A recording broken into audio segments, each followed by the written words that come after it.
reservations are essential. They've always been essential. They've been essential for our public safety.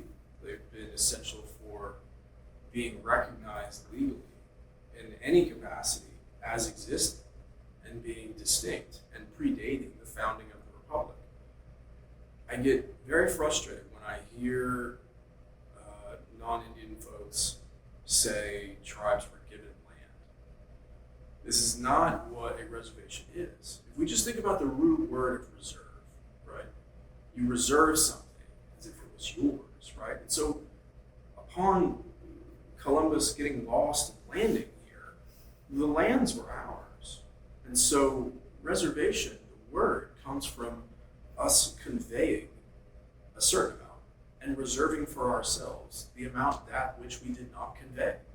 And so I really push back on people thinking about this notion of gift. The only gift giving that occurred was from tribal nations to non-Indians, to colonizers. So reservations are historically essential. As a contemporary matter, they are essential.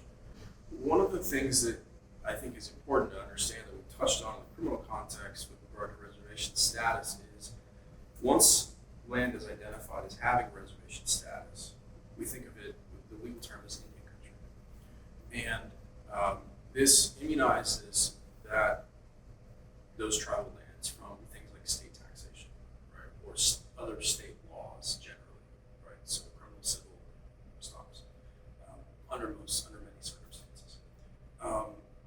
Federal law still very much applies. So any federal laws regarding mineral rights, like that is still going to apply. Environmental protection, that still applies within any country.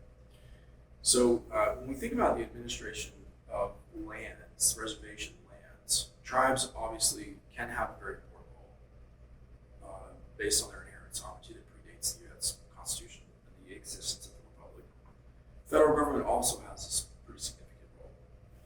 And oftentimes the delegate from the federal government that handles that interface is the Bureau of Indian Affairs. So the Bureau of Indian Affairs is the sort of federal representative in Indian country that tribes often have to deal with. So this is, I've used the word partnership because really that's the best sort of manifestation of the legal structure here, is that tribes and the federal government are partners in accomplishing the goals that the tribes have advocated for. Now, historically, of course, the federal government was setting the goals for the tribes. Now we have arrived at the sort of self-determination era of federal policy where under most presidential administrations, under most congressional sessions, and so even if it's still reservation status, typically, unless a tribe has engaged a couple of statutory provisions, the non-Indian corporation is going to need to get approval from the federal government to do any drilling or anything. If they want to build a solar farm, they're still got to get federal approval, and they're going to get tribal approval as well. So there's still this sort of two layers of government that they have to work with. Whereas if they just moved off the reservation, say it's the same patch of oil, right? They drill a well off the reservation. They got to deal with the state government, not necessarily the federal government as well. So it's much easier. And so I think in a lot of ways, McGirt could have chilled investment in Indian country, not through some, I don't want to work with tribes. It's just business of there's less regulation here. Therefore, we can get there quicker, cheaper. Let's do it. And that's actually a real problem for tribes because they lose out on developing the economic resources that fairly exist on their reservations. And I don't ever generalize upon tribes in the United States or international indigenous peoples, but like this is the thing to generalize on, right? Indigenous peoples all across the planet have struggled with colonialism. That is the thing that binds all of us together. We have struggled with being recognized. We have struggled with being subjugated. We have all expressed this continuing commitment kids and grandkids and 7 generations. That is commonplace for everyone.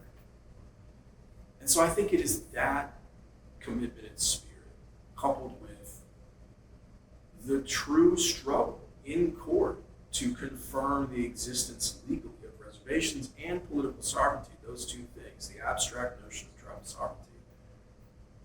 That's the only reason tribes are where they are today and the ability to succeed is because they've been fighting for 5 centuries. And I think if you look at a map, there are sometimes reasons why certain tribal nations are on reservations in supremely unproductive areas, right? That are maybe a portion of their Aboriginal territory, but where gold was found on the Black Hills, or oil in someplace else, or uranium someplace else, those somehow were not selected as part of their reservation, right? Yeah. So I think that there's very much an intentionality to identifying certain reservations for certain tribal communities. Other times it's sort of like, well, they happen to build a highway next to where you are, and that's a good place for other economic development to arise.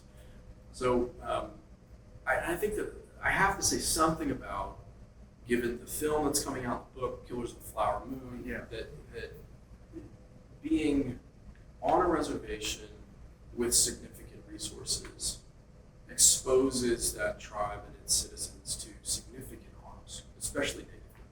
Historically, this is a gross and long-standing story that is true about Native women in this country.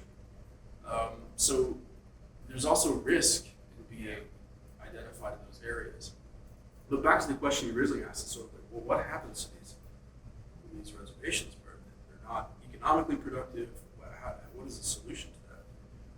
That's a question that we have been asking for since 1950. And I also think that it's not too dissimilar a question from how do we save the rural areas of the United States? I mean, I think that if you go to a non-Indian rural Kansan town, I think they have the same questions, right? Working at the local sandwich shop or the local gas station or whatever is maybe not going to be sufficient for everybody in that town. And so I think how we develop rural economies, how we develop reservation economies, what are the similar about those things and how they're different, that is a critical question that we don't have a handle on, that we have to sort of start to figure out. And tribal sovereignty allows